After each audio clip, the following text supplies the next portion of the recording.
عليه وسلم وكافة الأنبياء والأولياء والعلماء والشهداء والصالحين وإلى جميع الأرواح المسلمين والمسلمات وإلى أرواح أبينا وأمنا. الفاتحة. أعوذ بالله من الشيطان الرجيم. بسم الله الرحمن الرحيم. الحمد لله رب العالمين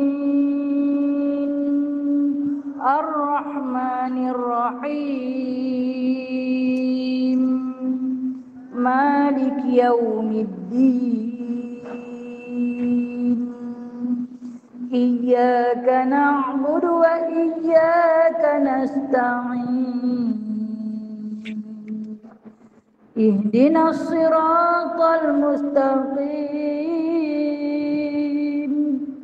صراط الذين أنعمت عليهم غير المغضوب عليهم ولا الضالين.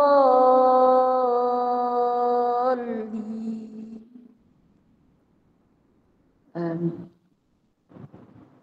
أعوذ بالله من الشيطان الرجيم. بسم الله الرحمن الرحيم. الذين كانت أعينهم في غطاء عن ذكري وكانوا لا يستطيعون سمعا أفحسب الذين كفروا أن يتخذوا عبادي من دوني أولياء إنا أعتدنا جهنم للكافرين نزلا. قل هل ننبئكم بالأخسرين أعمالا الذين ضل سعيهم في الحياة الدنيا وهم يحسبون أنهم يحسنون صنعا أولئك الذين كفروا بآيات ربهم ولقائه فحبطت أعمالهم فلا نقيم لهم يوم القيامة وزنا ذلك جزاؤهم جهنم بما كفروا واتخذوا آياتي ورسلي هزوا. إن الذين آمنوا وعملوا الصالحات كانت لهم جنات الفردوس نزلا خالدين فيها لا يبغون عنها حولا. قل لو كان البحر مدادا لكلمات ربي لنفد البحر قبل أن تنفد كلمات ربي ولو جئنا بمثله مددا. قل إنما أنا بشر مثلكم يوحى إلي أنما إلهكم إله فمن كان يرجو لقاء ربه فليعمل عملا صالحا ولا يشرك بعبادة ربه أحدا. سبحانك اللهم وبحمدك أشهد أن لا إله إلا أنت أستغفرك وأتوب إليك. Kita baca qunut nazilana. Allahumma shalli ala sayyidina Muhammad wa ala ali sayyidina. Allahumma inna naj'aluka fi nuhuri a'daina wa na'udzu bika min syururihim.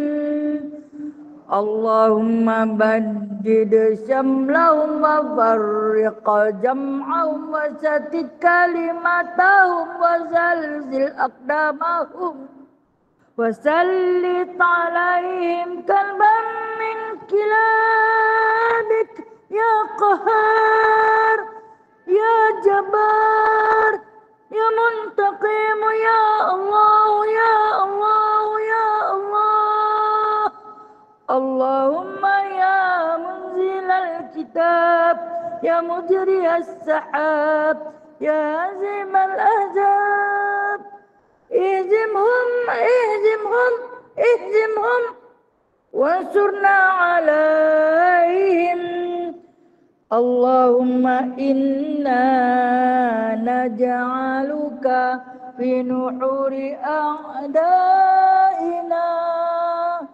ونعوذ بك من شرورهم اللهم بدد شملهم وفرق جمعهم وشتت كلمتهم وزلزل أقدامهم فسلط عليهم كلبا من كلابك يا قهار يا جبار يا منتقم يا الله يا الله يا الله اللهم يا منزل الكتاب يا مجري السحاب يا هازم الأحزاب اهزمهم اهزمهم اهزمهم وانصرنا عليهم.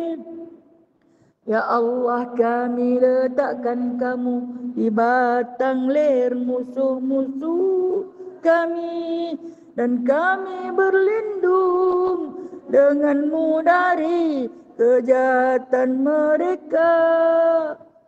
Ya Allah, hancurkan kumpulan mereka. Ya Allah, pecahkan pakatan mereka. Ya Allah, leburkan pendirian mereka. Ya Allah, musnahkan langkah mereka.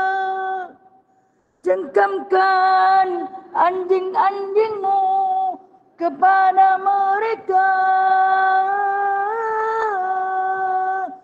Ya Allah yang Maha memaksa, Ya Allah yang Maha perkasa, Ya Allah yang Maha membalas, Ya Allah, Ya Allah, Ya Allah yang turunkan kitab, yang gerakkan awan, yang tewaskan tentera azab.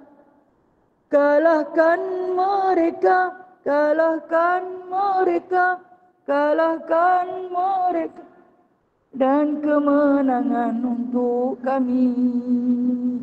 Wassallallahu ala sayyidina Muhammadin walhamdulillahi rabbil alamin. Amin amin amin amin ya mujib doa isailin, ya qabilat taibin, ya rahimat du'afa wal fuqara wal yatama wal masakin. Bismillahirrahmanirrahim. Rabbi shrah li sadri wa yassir li amri wahlul 'uqdatam min lisani yafqahu qawli. Allahumma shalli ala sayidina Muhammad wa ala ali sayidina Muhammad. Rabbi yassir wa la tu'assir, Rabbi tamim bi khair ya karim. Subhanaka la ilma lana illa ma 'allamtana innaka antal alimul hakim. Innaka antas sami'ul alim, innaka antat tawwabur rahim. Amma ba'du fa ya ibadallah. Alhamdulillah, kita rapatkan setinggi-tinggi puji dan syukur kehadrat Allah Ta'ala atas limpahan rahmat dan nikmatnya.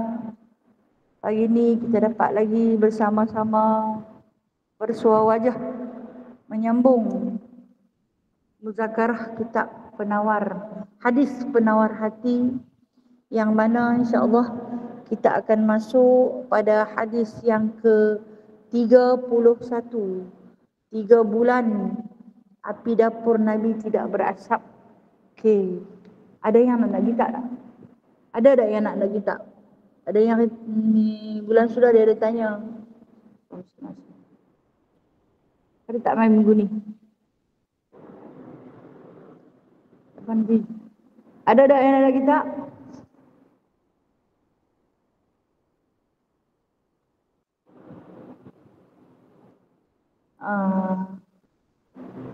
Nanti cuti kat saya dalam 4 nak. Dia ada yang tak dalam Malaysia, dia tak ada yang tak. Dia kat saya 4 nak. Baik, kita tengok sama-sama hadis penawar bagi hati, iaitu hadis yang ke-31 atas satu tajuk kitab saya lah. Kitab saya dengan kitab perempuan tak sama tajuk dia, tapi matan dia sama nak. Tajuk dia tak sama. 3 bulan api dapur tidak berasap. Kitab saya muka surat 81. Ada yang lain kan? 85. Ada yang 85 kan? Ada tajuk lain kan? Tajuk dia? Itulah nak. Tapi matan sama nak. Matan maksud dia isi kandungan tetap sama. Okey. Kita raikan hadis ni dengan kita baca sama-sama nak. Bismillahirrahmanirrahim. An Urwah an Aisyah radhiyallahu ta'ala anha annaha kanat taqul wallahi ya ibna ukhti in kunna nanzuru ila al-hilal thumma al-hilal salasatu ahillatin fi syahraini wa ma'uqida fi abiyati Rasulullah sallallahu alaihi wasallam narun qultu ya khalah fama kana yu'ishukum qalat al-aswadani at-tamru wal ma'u illa annahu qad kana li Rasulillah sallallahu alaihi wasallam jiranun minal ansar wa kanat lahum manayihu wa kanu yursiluna ila Rasulillah sallallahu alaihi wasallam min albaniha fayasqiyana muttafaqun alaih. Tengok dah maksud hadis dia diriwayatkan daripada Urwah daripada Aisyah radhiyallahu anha, bahwasanya Aisyah radhiyallahu anha pernah berkata kepada Urwah bin Zubair, demi Allah, hai anak saudaraku, sesungguhnya pernah kami melihat anak bulan, kemudian melihat pula anak bulan yang lain, dan kemudian melihat pula anak bulan berikutnya, iaitu 3 kali melihat anak bulan. Bererti sudah 2 bulan penuh masuk ke 3 bulan. Sedangkan di rumah-rumah keluarga Rasulullah sallallahu alaihi wasallam tidak pernah dinyalakan api ini untuk memasak sesuatu. Saya yang Urwah bertanya, hai emak saudaraku, maka apakah yang menjadi makanan dalam kehidupan keluarga Rasulullah? Aisyah hanyalah menjawab 2 benda sahaja. Aisyah radhiyallahu anha menjawab hanyalah 2 benda sahaja, iaitu buah tamar dan air sejuk. Dan hanya sahaja Rasulullah sallallahu alaihi wasallam mempunyai beberapa jiran daripada kalangan orang-orang Ansar. Mereka mempunyai beberapa ekor unta yang diperah susunya. Maka dari masa ke semasa ini kadang-kadang di antara susu tersebut ke rumah Rasulullah sallallahu alaihi wasallam sebagai minuman kami. Di satu hadis menceritakan tentang makanan yang terdapat dalam rumah baginda Nabi sallallahu alaihi wasallam. Hadis ini diriwayatkan daripada Urwah. Urwah ni siapa? Urwah ni Kalau kita baca dalam hadis ni kita tahu sebab apa? Sebab Aisyah panggil dia ya bena ukhti, wahai anak lelaki saudara perempuanku. Jadi kalau kita panggil apa? Anak penakan. Nah, anak penakan. Anak siapa dia ni? Okey. Dia anak Asma binti Abu Bakar. Urwah ni nama lelaki bukan perempuan lah. Urwah. Anak Asma binti Abu Bakar. Bapak dia siapa? Bapak dia Zubair bin Awam. Zubair bin Awam ini di antara 10 sahabat yang dijamin 10 sahabat yang dijamin juga. Asma binti Abu Bakar anak kepada khalifah kesayangan baginda Nabi sallallahu alaihi wasallam, kekasih hati Nabi sallallahu alaihi wasallam, manusia pertama terbaik di dunia selepas Nabi sallallahu alaihi wasallam. Itulah Abu Bakar. Asma ni anak dia.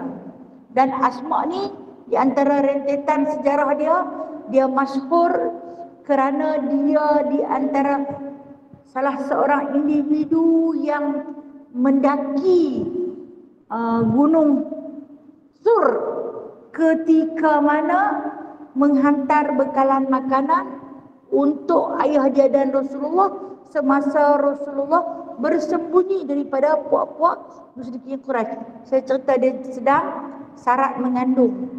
Dia mengandung kepada Abdullah bin Zubair, abang kepada Urwah. Nah, abang kepada Urwah. Hebat. Urwah ni hebat. Pasal apa? Mak dia hebat, Asma. Tok Wan dia hebat, Abu Bakar As-Siddiq. Antara 10 sahabat dia ni juga Zubair bin Awam, sahabat panglima terhebat, kesayangan Nabi sallallahu alaihi wasallam, dan juga termasuk di antara 10 sahabat yang dijamin surga. Kemudian abang dia Abdullah bin Zubair seorang periwayat hadis, dan begitu juga dia. Cuma dia punya keistimewaan kurang sikit sebab dia bukan sahabat Rasulullah. Urwah bukan sahabat Rasulullah. Syarat nak jadi sahabat Rasulullah, dia kena hidup pada zaman Rasulullah. Dia sempat bertemu dengan Rasulullah sallallahu alaihi wasallam. Dia beragama Islam dan mati dalam Islam. Jadi Urwah tidak mendapat satu level, satu darjat, dia tak sempat jumpa dengan Rasulullah. Ketika mana Asma melahirkan dia, Rasulullah dah wafat. Jadi dia tak sempat berjumpa dengan Rasulullah sallallahu alaihi wasallam. Dia hanya sempat berjumpa dengan sahabat-sahabat Rasulullah. Jadi saya kata dia bukan sahabat. Kalau dia bukan sahabat, dia siapa? Tabi'in. Pandai. Nah, dia ialah tabi'in. Sebab dia tak jumpa dengan Rasulullah, dia jadi tabi'in. Dia berguru dengan sahabat-sahabat Rasulullah. Dan di antara sahabat-sahabat yang tabi'in yang sempat berguru dengan sahabat-sahabat Rasulullah ni, ada yang berguru dengan Sayyidina Ali, ada yang berguru dengan Sayyidina Abu Bakar, ada yang berguru dengan Sayyidina Uthman. Tetapi mereka semua mengatakan, sesiapa yang berguru dengan Aisyah, ilmu paling tinggi. Sebab apa? Aisyah orang yang paling dekat dengan Rasulullah sallallahu alaihi wasallam. Dan Urwah ini di kalangan tabi'in, dia adalah ulama fuqaha yang ketujuh.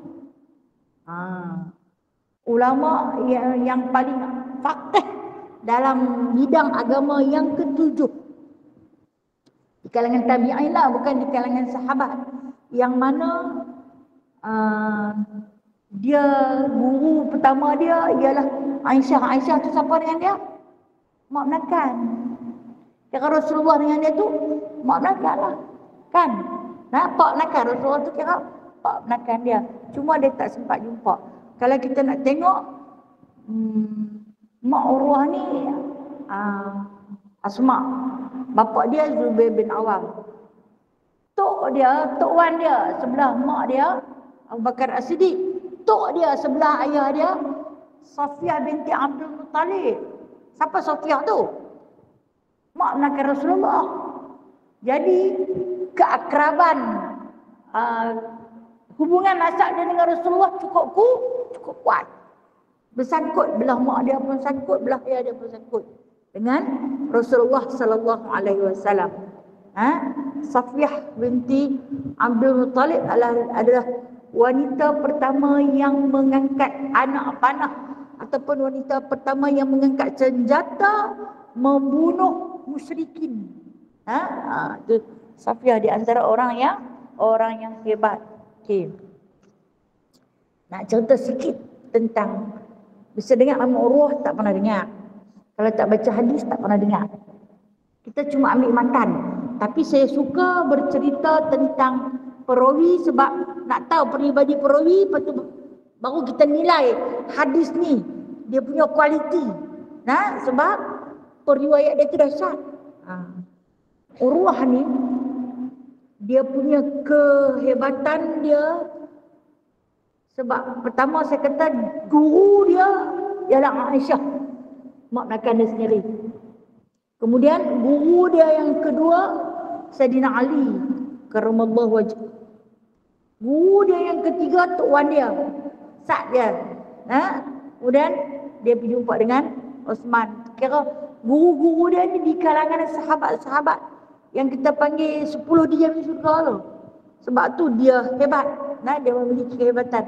Dan cara dia punya kewarakan, tawaduknya dia membaca Al-Quran setiap hari. Setiap hari dia akan baca Quran 10 juzuk. Sehari baca 10 juzuk. Kita sehari nak dapat 10 muka surat pun mendadak. Kalau boleh bawa 10 ayat tu pun dah cantik. Dia baca Quran sehari 10 juzuk. 3 hari khatam. 3 hari khatam. Kita yang lepas raya itu sampai gelar tak khatam lagi pun ada. Baca apa? Baru surah Baqarah tak habis-habis. Dia Urwah ni 3 kali khatam Quran. 3 kali khatam Quran.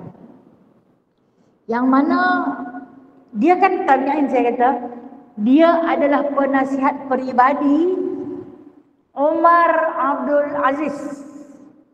Umar Abdul Aziz itu sangat cicit kepada Umar Al-Khattab. Tengok hebat. Apabila Umar Abdul Aziz nak buat satu keputusan, nak menyelesaikan satu permasalahan, nak minta buah pandangan yang paling bernas, carilah Urwah. Urwah ni bin apa? Zubair. Bapa dia nama apa? Zubair bin Awam. Mak dia nama apa? Asma binti Abu Bakar. Tuan dia nama apa? Abu Bakar As-Siddiq. Kenalah ingat. Mungkin ada yang baru hari ni dengar nama dia. Betul tak saya kata? Atau tak betul? Betul lah tu kan? Kadang kita dengar, Urwah ni macam perempuan, dia lelaki tak? Dia lelaki. Okey, itu di antara salah silap sedikit rentetan tentang kehidupan dia.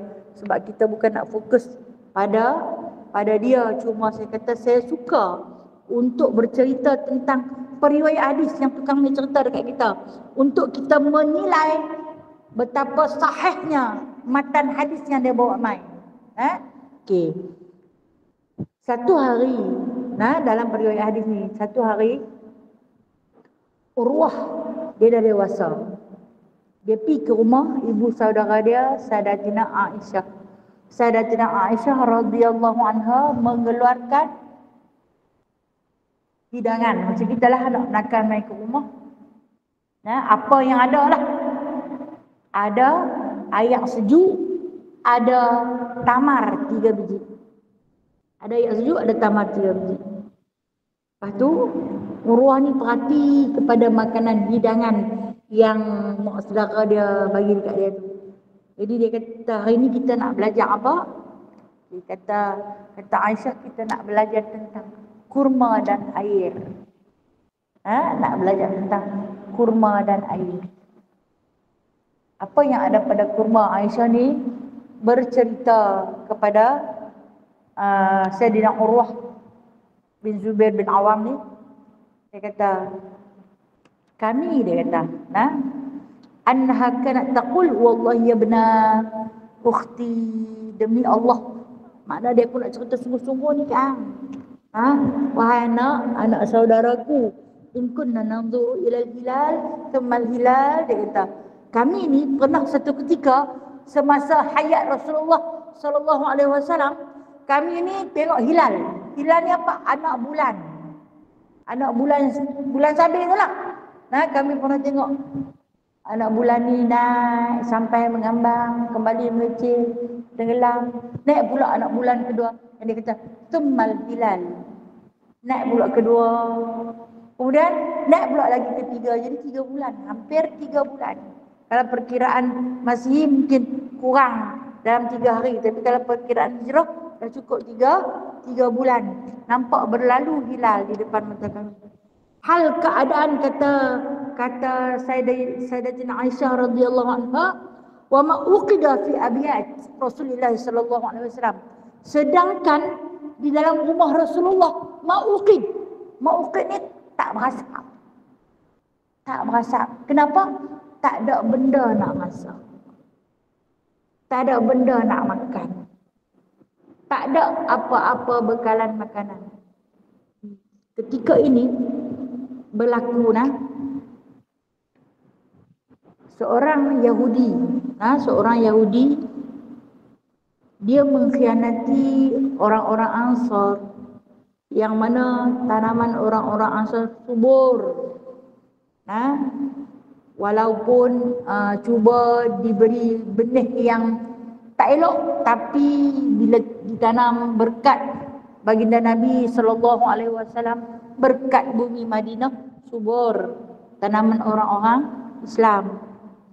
Jadi dia rasa benci, iri hati, dengki, busuk perut. Lepas tu dia ambil satu kurma, dia ambil setandan kurma, dia rebus 7 hari 7 malam. Dia rebus kurma tersebut.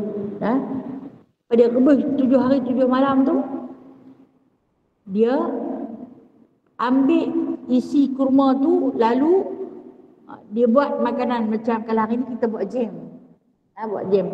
Kemudian dia rebus sekali lagi biji saja. Rebus biji saja, dan biji itu dikeringkan. Selepas dikeringkan, dia pergi jumpa Rasulullah sallallahu alaihi wasallam. Dia kata, kesian dekat hampa, dia kata, hampa tentu susah nak dapat biji benih yang terbaik. Mahal aku nak bagi ni biji benih yang terbaik. Dia cuba menipu Rasulullah sallallahu alaihi wasallam, memberi biji kurma yang dah dia rebus 7 hari 7 malam. Sambil dia kata sama-sama Yahudi, aku nak suruh orang-orang Islam tanam kurma ni. Nak tumbuh ke tak tumbuh? Kira bermakna biji tu dah mati. Dia punya tunas memang tak boleh nak mati 7 hari 7 malam. Macam kita pergi bakar buat laman, nak tinggal apa kan? Tak ada apa dah. Kering, tak subur lagi. Jadi bila baginda sallallahu alaihi wasallam menerima dengan penuh kesyukuran. Ingat orang buat baik dekat kita. Orang mai bagi biji benih daripada kebun kurma dia yang subur, buah masak anu. Jadi Rasulullah sallallahu alaihi wasallam pun menanam sendiri. Yang kita kata mungkinlah dalam satu cupak, jumlah biji kurma tu Nabi pun tanamlah sendiri di kebun milik Abdul Rahman bin Auf. Selepas baginda selesai tanam tu, selang beberapa hari tumbuh dengan izin Allah. Allah kata, hampa tanamnya, yang menumbuhkan aku. Allah yang Hayyu, Allah yang Qayyum, Allah yang menghidupkan. Tak ada satu benda yang mustahil di sisi Allah. Jadi sakit hati orang yang punya nak bagi melingkup ni. Itu yang Allah Ta'ala sebut, fi qulubihim maradun fazadahumullahu marada. Apa memang sakit hati kat orang Islam kan? Pembuat nak bagi, cuba nak bagi mati terus benih tu, tetapi aku bagi tumbuh, lagi sakit hati. Lagi sakit hati. Tetapi ujian sedikit Allah bagi, dia lambat berbuah. Dia lambat berbuah. Buah duk muda, lambatlah nak berbuah. Dalam tempoh nak tunggu kurma tu berbuah, nak masak. Tempoh itulah para sahabat dalam suasana kebuluran. Tak ada apa nak makan, dalam suasana kebuluran. Jadi keadaan ekonomi orang Islam di Madinah waktu tu nak berjual pun tak boleh. Tak boleh nak berjual. Sebab buah tak cukup masak. Tunggu demi hari tunggu. Yang ada adalah buah tuaian orang Yahudi. Orang Yahudi punya masak elok. Dia perjual dekat orang Islam dengan harga yang mahal. Cerita durian sudah lah. Kan? Durian depa yang turun awal tu, depa boleh jual harga ratus. Sebiji pun orang beli dah tak ada. Lepas tu bila mai yang orang Islam punya, dia mai berjujur-jujur, jatuhlah harga tu akan jatuh. Ini berlaku zaman Rasulullah dulu. Berlaku zaman Rasulullah dulu. Kemudian masak dalam tempoh tu kan, masak kurma. Itu yang Nabi bubuh nama dia Ajwa tu. Nabi bubuh nama Ajwa. Yang mana kata si Yahudi ni tadi, aku sebenarnya bagi biji benih yang tak boleh pakai dah, daripada buah yang paling tak elok. Buah tu kami memang tak ambil, tak pegang. Kalau buah rambutan nak tak lekang tu, orang tak berapa kenal. Kalau durian yang mangkang tu, kau bagi kat dia benih tu. Dan sebelum kau bagi tu, kau buah dulu 7 hari 7 malam. Tapi bila dia naik, kata Allah Ta'ala yang menghidupkan, yang menyuburkan. Lepas tu, bila dia naik, dia jadi buah yang terbaik. Hari ni punya mai. Hari ni punya mai. Jadi kita kembali kepada hadis ni. Jadi Aisyah ni dia nak cerita, dalam tempoh menunggu kurma masak tu, mereka pernah kebuluran. Tak ada apa-apa nak makan. Untuk tempoh berapa lama? 3 bulan.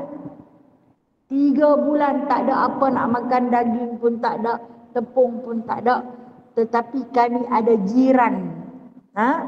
Kata Aisyah radhiyallahu anha, untunglah baginda Nabi sallallahu alaihi wasallam mempunyai jiran. Siapa jiran Rasulullah sallallahu alaihi wasallam? Di situ ada Sayyidina Abu Ayyub Al-Ansari. Di situ ada Sayyidina Talhah bin Ubaidillah yang memiliki ladang-ladang kurma, dan ada terpencil di antara buah-buah kebun kurma yang tak buah dan berbuah tak masak tu, ada terpencil Allah Ta'ala bagi sepokok 2 yang masak. Dan daripada situlah mereka menghantar ke rumah Rasulullah. Rasulullah bukan ada sebiji rumah, Rasulullah ada 9 biji rumah. Sebab Rasulullah ada 9 orang isteri ketika tu yang berhimpun sekali. Dan Rasulullah tak boleh makan ke dia seorang atau makan dengan Aisyah saja, tapi Rasulullah kena berbagi. Dan Rasulullah bukan sahaja ada 9 biji rumah tu, Rasulullah juga ada tanggungjawab untuk memberi makan dan minum kepada ahli sufah yang diketuai oleh Abu Hurairah, yang duk tunggu apa hari ni Rasulullah nak ajak kita makan. Apa hari ni Rasulullah nak ajak kita makan. Okey. Rentetan daripada hadis ni kata Aisyah, bila dah sampai 3 bulan tak berasap, mengharapkan ihsan daripada sahabat, ke sahabat pun hantar mai. Itu yang dihantar, maka Rasulullah akan berbahagi. Kadang-kadang dapat seorang sebelah. Kalau kita lah dapat seorang sebelah, perut tengah lapang, aku tak tahulah kenapa. Dia minta cerai sehari 7 kali lagi tak malam. Hang tak boleh berlaku, hang tak boleh bagi makan kan. Marah tak kira dah kan. InsyaAllah hebat. Para ummahatul mukminin ni hebat mereka. Jadi bila mana Rasulullah akan berbahagi secara ganjil, Ini di antara hikmah kenapa kita disunahkan makan kurma secara ganjil. Sebab ganjil itu adalah bilangan angka yang disukai oleh Allah Subhanahu Wa Taala dan disukai oleh baginda Nabi sallallahu alaihi wasallam. Kalau tak dapat 3 dapat 1. Kalau tak dapat 1 dapat 3. Untunglah kalau tak dapat 1 dapat 3. Takut tak dapat 3 dapat 1. Nah. Jadi di sisi kami kata Sayyidatina Aisyah radhiyallahu an, dia kata at-tamru wal ma'u. Air sejuk, air kosong saja. Bukanlah kata air hak yang Milo ke dia bantu main, Nescafe ke teh tarik ke. Ada. Air kosong semata-mata. Kita lah ni ada semua natang-natang tu dalam rumah, tak boleh makan. Kita dah ada kelang gula dalam badan, tak boleh makan. Duk minum, doktor kata minum air kosong sudah. Yang tu yang terbaik. Duklah telan sampai pedih, rengkung-rengkung, tak ada rasa. Ha? Syarul kita ni dah. Okey. Kemudian tapi dia kata illa annahu qad kana li Rasulillah sallallahu alaihi wasallam jiranan min al-ansar. Tapi kata dia kadang-kadang ni Rasulullah dia ada sahabat-sahabat Ansar yang saya sebut jiran-jiran tadi lah. Sahabat-sahabat Ansar ni dia nanti wa kanat lahum manajih. Dia ada binatang ternakan. Nah, perah susu hantar mai. Bukan nak beli hantar sikit-sikit. Hantar mai wa kan yursiluna ila Rasulullah sallallahu alaihi wasallam. Mereka pun mengirim kepada Rasulullah sallallahu alaihi wasallam min albaniha fayasqiyana. Kirim susu dekat kami lalu kami minum. Okey, sambungan daripada hadis ni, sambungan daripada hadis ni. Ini panjang sebenarnya. Kan tadi saya sebut Rasulullah ni dia bukan ada satu rumah, dia ada 9 rumah. Dan dia bukan kata nak biaya 9 rumah saja, dia kena biaya sahabat Ali Sufah. Sahabat Ali Sufah ni ada 700 orang. Kita nak bela nak 7 orang kalau tak ada makanan susah. Setelah ada 700 orang sahabat Ali Sufah yang menunggu nak makan apa. Ada yang kata dia pun 70 orang. Yang betul-betul duduk di dalam masjid tu 70 orang. Tapi mana? Duduk tunggu nak makan saja. Nah, yang belian tu daripada rumah berulang alik.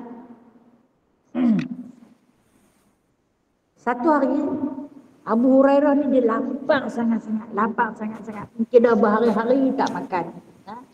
Berhari-hari tak makan. Jadi dia nanti buat macam ni. Kan saya cerita dia antara penghafaz hadis yang paling banyak. Dia nak pergi rumah siapa. Siapa orang yang mula-mula aku jumpa, aku nak pergi makan di rumah dia. Orang pertama yang dia jumpa, Abu Bakar As-Siddiq. Dia terus pergi kepada Abu Bakar As-Siddiq, berjabat salam apa semua, bersembang. Dia kata, ya Abu Bakar, wahai Abu Bakar, ingat tak kemarin Rasulullah bagi hadis apa? Saya tak ingat, dia kata, saya terlupa. Padahal dia punya pintar otak dia tu, dia memang susah lupa. Tapi dia kata kat Abu Bakar, dia terlupa. Sebab Abu Bakar ni rajin mencatat. Abu Bakar kata, entah aku pun lupa. Dia harap macam ni. Tidak, Abu Bakar kata, aku tak ingat tapi di rumah ada aku tulis.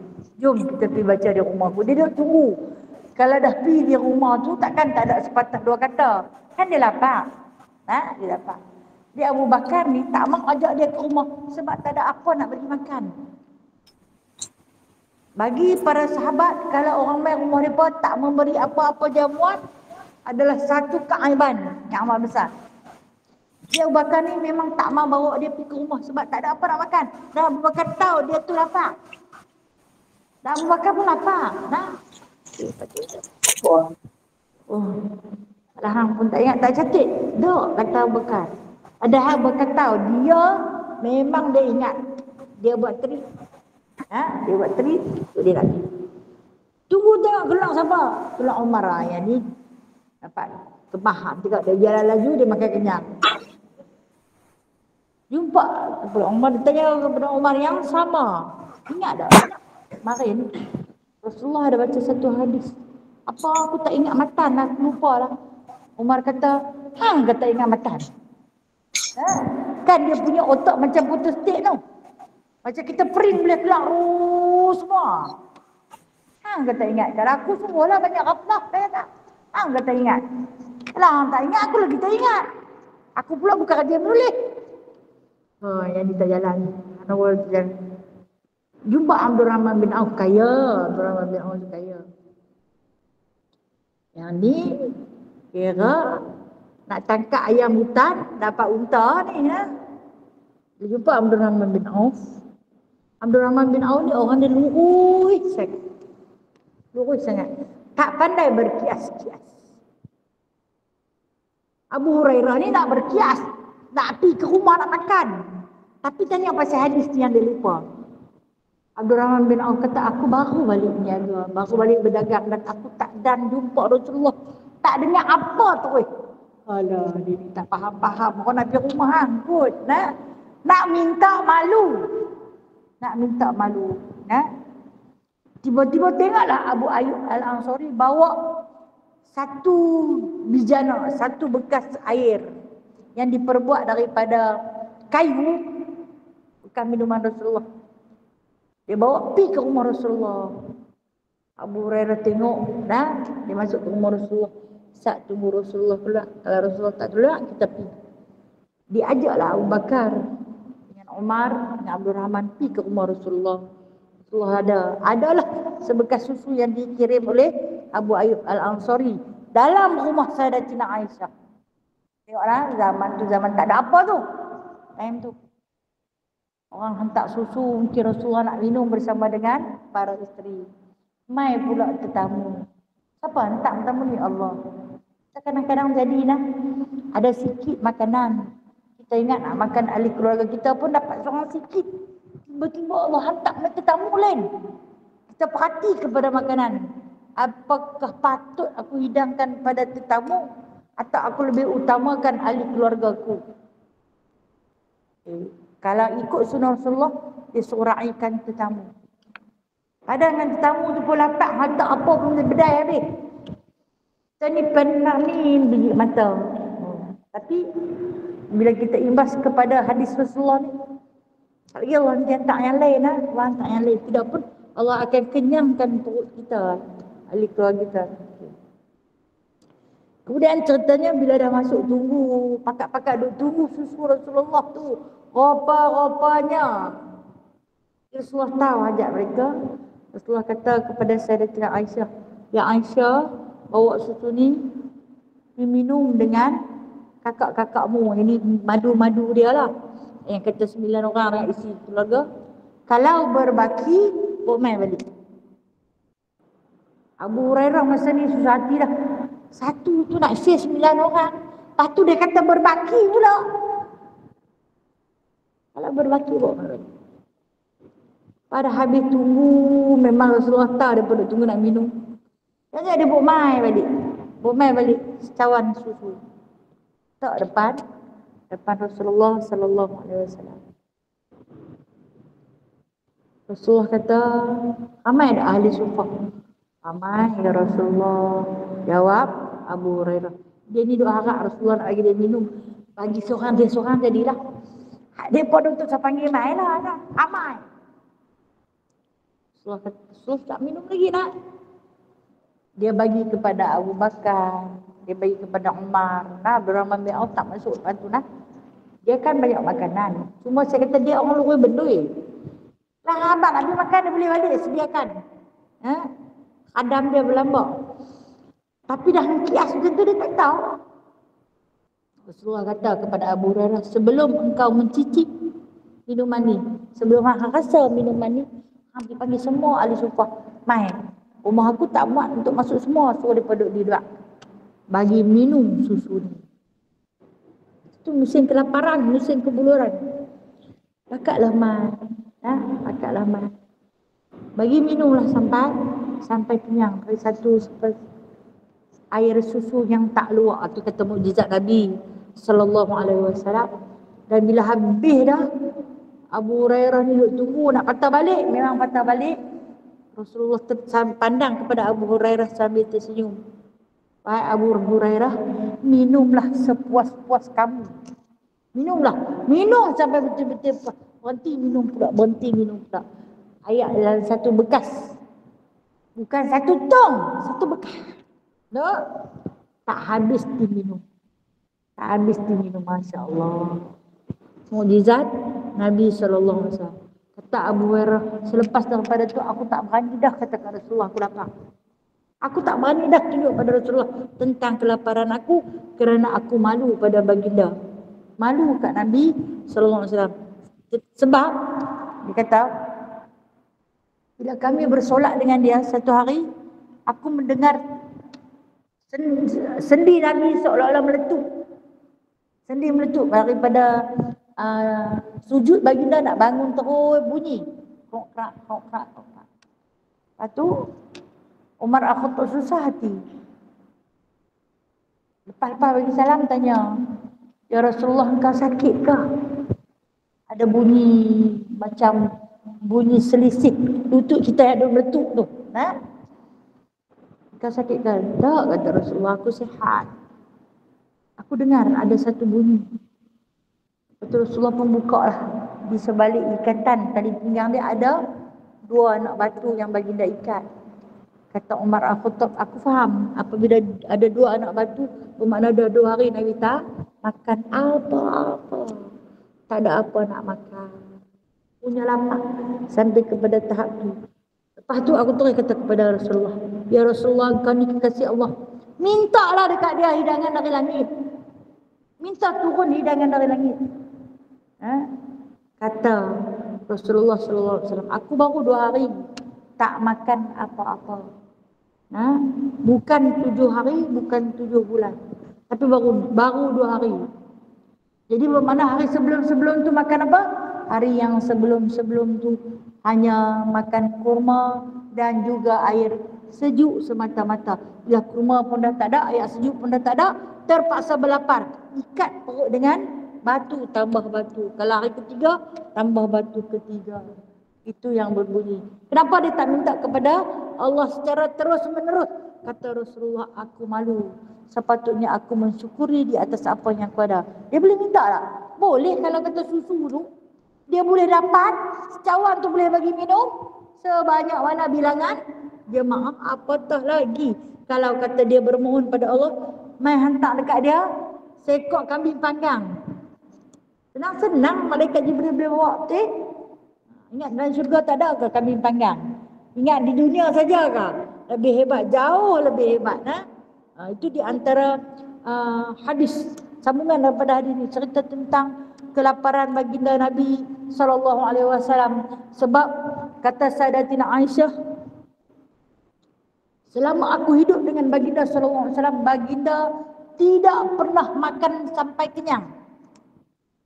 Kita tak pernah lapar.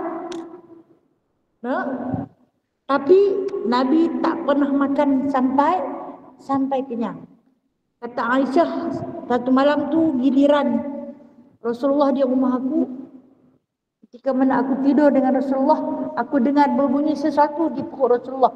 Kita kata apa? Bunyi keroncong. Bunyi keroncong, bernyanyi, perut nyanyi. Kalau kita tak lena dah. Pasal apa? Pasal lapar. Dan kita boleh bangun bila-bila masa, pergi ke dapur, ada makanan. Paling koman pun, roti 4 segi lemak. Biskut kepala lutut cicah dengan kopi. Kopi terik imam, lambak, hamba jenama apa, semua ada. Daripada jenama A sampai jenama Z. Semua ada. Boleh ambil, tuang saja, kecap-kecap-kecap, minum. Punya banyak makanan. Cuma nak buat dengan tak mahu saja. Pun dia tak buat.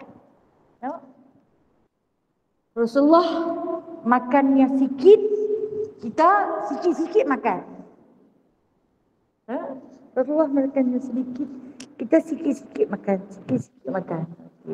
Kita tengok keterangan hadis ni Keterangan hadis ni, cuba bayangkan betapa sabarnya Rasulullah SAW sekeluarga dalam menghadapi kesulitan hidup. 9 buah rumah semuanya tenang menghadapi keadaan ini kerana mengutamakan negeri akhirat dari dunia. Satu teladan yang amat tinggi jika kita dapat mengikuti beberapa peratus sahaja. Maka itu akan dapat menyelesaikan masalah yang dihadapi di dalam rumah tangga. Sekarang ini ada isteri yang membuat tuntutan yang bermacam-macam kepada suami. Minta supaya dibelikan itu dan ini. Kalau lambat membelikannya, kepulangan suami tidak akan disambut dengan muka yang masam. Wahai gerangan, di manakah contoh yang diambil oleh perempuan muslimah hari ini? Mereka tidak mahu mengikut 10% sahaja dari cara hidup Siti Aisyah dan isteri-isteri Rasulullah sallallahu alaihi wasallam yang lain. Oleh itu mereka akan melapangkan waktu bagi suami mereka untuk memperbanyakkan bakti masyarakat dalam usaha menyebarluaskan agama Allah Subhanahu wa taala penuh rahmat yang dibawa oleh Rasulullah sallallahu alaihi wasallam. Okey. Kita tengok kenapa disebut isteri-isteri baginda sallallahu alaihi wasallam tidak memberatkan baginda sallallahu alaihi wasallam dengan permohonan ataupun permintaan nak tu, nak ni, nak yang tu, nak yang ni, nak yang tu, nak yang ni. Sebab mereka mengutamakan perjuangan Rasulullah. Jangan minta macam-macam. Rasulullah tak boleh bagi sebab Rasulullah hidupnya tertumpu pada dakwah semata-mata. Jangan minta lebih-lebih sebab kita tahu Rasulullah tak boleh bagi. Bukan bermakna Rasulullah tak mampu, dia mampu. Jikalaulah Rasulullah itu bersifat seperti lelaki biasa, ingat dia tak bimbang sikit-sikit tak apa minta kat Tuhan. Dia minta kat Allah, nak apa kereta, dia minta. Apa seorang 2 biji, dia minta. Sebab apa? Minta bila pun dapat. Tapi dia bukan macam tu. Dia bukan macam tu. Kerana kata Nabi sallallahu alaihi wasallam, andai segala nikmat di dunia kamu kaut segalanya, maka dibimbangi akhirat nanti kamu tercicir daripada segala nikmat. Tak ada. Anda berkah di dunia, di sana tak ada simpanan. Simpanan dah jadi kosong. Sebab semua imbuhan telah pun kamu perolehi di dunia. Maka tidak ada lagi di sana. Jadi itulah di antara isteri-isteri Rasulullah. 3 bulan bayangkan kalau dalam masa 3 bulan tu tak ada apa-apa nak makan. Hanya boleh duk makan kurma dengan ayak saja, ayak sejuk. Kadang-kadang lah dapat main susu, bukan selalu, kadang-kadang. Kita boleh ke nak hidup? Itu saya kata dalam kuliah-kuliah kita yang lalu, jangan kata kurma dengan ayak sejuk. Nak buka puasa tu, kita masak apa bubuk kurma semata-mata bawah tudung. Dekat-dekat orang nak azan tu, jangan kita pakai berhimpun tepi tudung saja. Buka-buka, ada kurma sepiring. Rasa-rasa nak kena apa tu? Nak kena apa tu? Kalau tekat sehari 2 tak apa ni 3 bulan. 3 bulan. Ni aku nak ajak yang macam pencegahan sangat makan yang tu saja sudah, jangan makan apa dah. Tapi baginda sallallahu alaihi wasallam dapat mendidik isteri-isteri baginda dengan penuh kesabaran. Dan isteri baginda bukanlah seperti kita, bukan seperti kita yang menuntut macam-macam. Kita punya tuntutan dahsyat. Tapi tak semua. Alhamdulillah tak semua. Bukan semua perempuan tu jahat kan. Dan bukan semua perempuan tu baik. Ada yang tak pandai bersyukur dengan apa yang dia miliki. Ada yang bersyukur sangat-sangat dengan apa yang dianugerahkan. Masing-masinglah ujian masing-masing yang Allah Ta'ala bekalkan kepada kita. Kerana kata Nabi SAW, aku dah cukup berlapar. 1500 tahun yang lalu, Nabi dah cukup berlapar. Bila mai kepada zaman sahabat, Rasulullah dah wafat. Mai kepada zaman Aisyah. Aisyah takut nak makan lebih. Sebab kenal Rasulullah tak pernah makan kenyang. Mai kepada zaman tabi'in. Tabi'in pun takut nak makan lebih-lebih. Sebab tahu Rasulullah tak pernah makan kenyang. Kemudian daripada tabi'in ke tabi'in, tabi'in, sampailah kepada kita hari ini. Mai kepada zaman kita, bukan kata makan kenyang, tak lapar pun makan. Aku sebenarnya tak lapar. Tapi dah hampa ajak makan, aku makan. Tak lapar. Makan juga pasal tak lapar. Lepas tu, tak habis buah. Itu yang berlaku yang berlaku pada zaman kita ini. Allahu Akbar. Saya kata kita ni dengan sunnah Rasulullah dah semakin jauh kita dengan sunnah Rasulullah. Kita dah tak ambil dah sunnah tu. Sunnah apa? Sunnah berlapar. Sebab Allah Ta'ala bagi kepada kita makan yang cukup banyak, nikmat yang cukup besar. Dalam setiap satu majlis, kalau tak ada makan, tak meriahlah majlis tu. Betul tak? Kemeriahan satu-satu majlis dengan adanya makan. Maksudnya, masak apa? Menu apa? Itu sampel. Tang tu ya. Tang tu ya tahu. Kalau kata tak ada apa, kosong je. Ngarut lah pi. Tak bagi makan apa.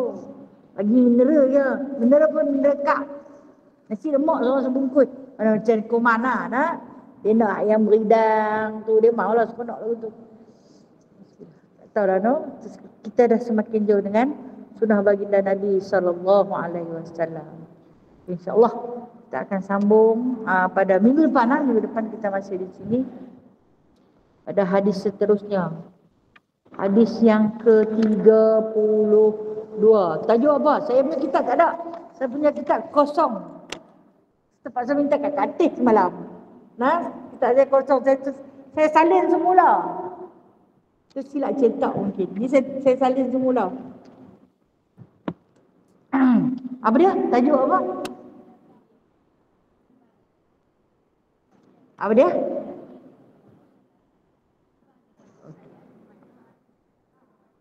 Nabi SAW bimbang dengan kekayaan umatnya. Memang patut dia bimbang, no? Memang patut dia bimbang. Okey, ada soalan nak tanya?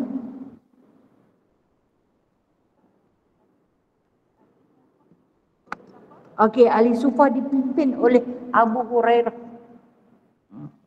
Ya, Abu Hurairah tu nama dia Abdurrahman bin Sakhra. Abdurrahman bin Sakhra. S-A-K-H-R-A ataupun Sakhar. Abdurrahman bin Sakhar. Ya. Terima kasih. Hari ini kita dapat satu ilmu berkenalan dengan Urwah bin Zubair bin Awam. Salah seorang daripada perawi hadis yang masyhur di antara 7 orang ulama fuqaha yang paling alim. Sebab dia mempunyai nasab dengan Rasulullah yang begitu kuat di sebelah ibu dia dan juga di sebelah ayah dia.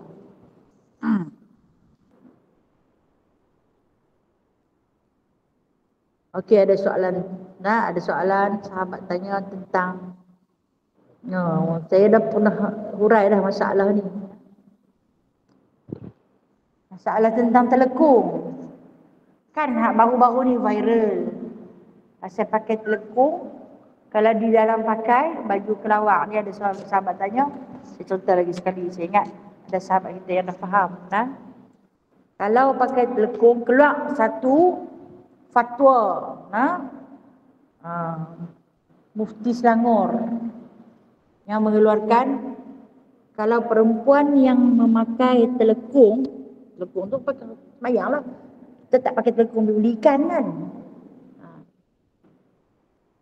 Jadi dia kata kalau di dalam dia pakai baju kelawar atau pakai baju t-shirt, maka solatnya tidak sah kerana auratnya tidak sempurna. Jadi bila dikeluarkan fatwa sedemikian, mendatangkan kekeliruan pada umat Islam yang tak berapa faham. Dia kata tu betul, tapi bukan betul 100%. Sebab ulama ni dia ada pecahan. Kita kata apa? Khilaf pendapat. Sebab tu bila adanya khilaf, rahmat buat kita. Lepas tu di dalam etika yang dikeluarkan, sesiapa yang dah tahu memakai t-shirt ataupun baju kelawar ataupun pakaian yang tak tutup aurat. Ada orang yang lepas-lepas mandi pakai sekat dada sembahyang terus. Dia sekelum dengan telekung je kat atas. Kita tak sah lagu tu. Sebab auratnya nampak dari sudut bawah telekung. Bukan bawah kain telekung. Kalau bawah kain telekung tak apa. Kalau bawah telekung sebab dia ada 2 lapisan, bawah telekung itu dianggap aurat. Dikira pada sudut pandang keliling. Kita tengok telekung kita. Telekung kita tu labuh hampir ke lutut. Kan? Rokok nampak tak siku? Tak nampak. Bila kita rokok, telekung tu turun sampai ke kaki. Kita berdiri biasa pun dia dah sampai ke lepas lutut. Waktu kita rokok, dia turun sampai ke kaki. Nampak tak kita punya aurat? Contoh kata kita pakai t-shirt dalam tu. Kecuali kalau hampir selak telekung tu baru nampak. Jadi sah ke tak sah? Sah lah sebab itu aurat. Syarat sah solat menutup aurat. Oh tak sah pasal di dalam, hang tak pakai baju. Kan kalau kadang-kadang mandi Zuhur tu, dia rasa panas sangat nak pakai baju sembahyang, dia bubus kerak dada dia, dia buat telekung. Tapi syarat dia telekung jangan jarang. Selagi tak nampak warna kulit, sah tak? Sah. Oh, dia pun buat kerak fatwa jadi bagi orang pening. Kemudian ada pula yang kata, kita lah ni kalau nak sembahyang, dalam kena pakai dengan setongan. Tudung ni kena bubuh di dalam baju. Sebab saat ni kita rokok, ni nampak leher. Tapi tengok lagu mana. Ada aku susah perut dah. Tak? Dan bila keluar fatwa macam-macam, kesian dekat orang yang baru nak belajar. Dan saya kata barulah, yang tua lagu kita ni pun susah hati tak? Mereka kata, siapa yang dah tahu, benda tu tak sah, kena khabar. Bayangkan, kita dah sembahyang, saya kata umur saya ni 50. Nah, umur saya 50. Akil balik kata 15. Mana 35 tahun kena kata sembahyang. Kau rasa? Aku nak kata lagu mana tu? Sampai mati tak boleh kata. Nah, awaklah buat pula fatwa bagi orang susah. Islam itu indah, Islam itu mudah. Jangan susahkan dia. Jangan susahkan dia. Sah tak? Sah selagi mana tak nampak aurat. Yang tak sahnya, okay, kita pandang pada sudut fatwa ni. Saya kata fatwa ni dia bukan tak betul, tetapi dia membicarakan tentang ada yang tak sah. Orang yang pakai telekung pendek, kan mini telekung, okey, pakai t-shirt di dalam, dia masa berdiri okey, tapi waktu dia rokok nampak siku dia, nampak lengan dia, maka sah ke tak sah? Tak sah lah, terbuka aurat. Itu memanglah tak sah. Berdiri okey, berdiri nampak dia tutup. Pasal apa? Pasal tudung dia labuh, telekung dia labuh. Labuh pun tak labuh terang mana. Ngam-ngam dengan jari. Macam kita duduk di rumah, kita pakai t-shirt, tiba-tiba orang bagi salam, kita nanti pergi ambil tudung kita hak labuh. Tapi tak apa, di depan dia kita pakai t-shirt dengan kain batik, tapi tudung kita labuh, tak apa, kita tutup. Tapi tak boleh semayang lagu tu. Waktu kita nak rokok sekali lagi atau kita sujud, mungkin terselak nampak siku atau lengan, maka menyebabkan tak sah. Jadi pendapat mufti ni bukan kata tak betul untuk orang yang memakai telekung yang singkat ataupun pendek. Itu yang tak betul. Nah, tapi selagi mana macam telekung kita ni labuh, memang labuh, praktislah, pergilah berdiri. Kita rokok tak terselak. Kecuali itu pun, kalau dalam Islam ni, kita pakai telekung, duduk depan kipas angin yang laju ni. Angin kalau lagu-lagu ni laju, yang besar kan. Kadang-kadang bila kita rokok, terbang telekung tu. Kalau kita boleh capai dia cepat-cepat, tak batal lagi. Cepat-cepat tangkap dia. Kalau hang pun biar syok, dia duduk kembang, batal ya. Buat apa? Terbuka aurat. Jadi terima kasih kepada yang bertanya tu nak. Kita mencerahkan sesuatu yang dah cerah. Saya kata banyak pendapat-pendapat yang mengeluarkan bukan dia bangkang pendapat mufti tu. Mufti tak boleh jadi mufti lah kalau tak ada ilmu. Kalau cokil-cokil lagu saya tak boleh jadi mufti. Tapi mufti ni orang yang boleh mengeluarkan fatwa mengikut pendapat daripada hadis, daripada Al-Quran. Jadi bila dia keluarkan fatwa, dia pandang dari sudut mini telekung. Jadi kita telekung kita labuh insya-Allah. Tak jadi kemudaratan ketika mana kita bersolat. Wallahu a'lam. Ya. Okey, kalau duduk kita pendek, tak labuh macam telekung, kita bubuh dengan sarung tangan. Kan? Baju kita tangan panjang. Alhamdulillah. Nah, alhamdulillah. Rokoklah, sujudlah, neraklah macam mana pun, dia takkan terbuka aurat. Sebab tu wanita muslimah diwajibkan menutup aurat. Dia tak susah dah. Kemana dia sampai pun tak ada alasan. Nak sembahyang macam mana? Telekung tak bawa. Ni telekung pun tak boleh. Sebab dia sentiasa dalam penampilan aurat yang lengkap. Yang lengkap. Alhamdulillah. Okey. Ada soalan lain?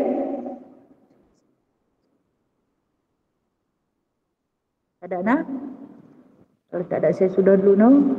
Saya sudahi dengan satu lafaz, yakni yang baik itu Allah punya, yang lemah yang kurang itu adalah daripada diri saya sendiri.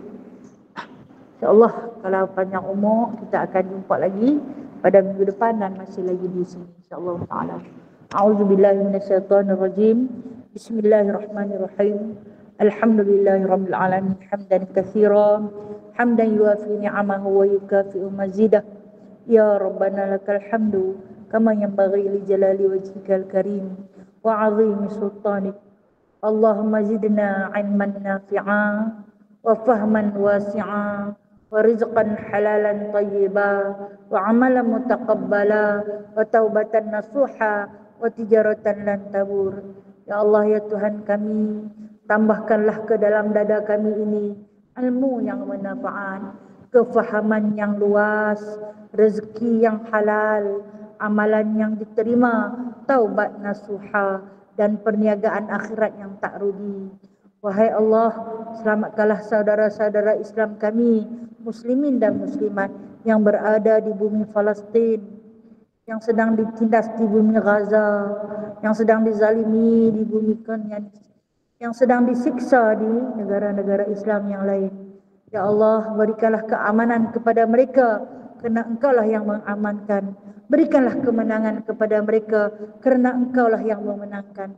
Bukakanlah pintu kemenangan dan pintu kemerdekaan kepada mereka, kerana Engkaulah yang memerdekakan segalanya. Rabbana atina fid dunya hasanah wa fil akhirati hasanah wa qina azabannar. Wa sallallahu ala sayyidina Muhammadin walhamdulillahi rabbil alamin.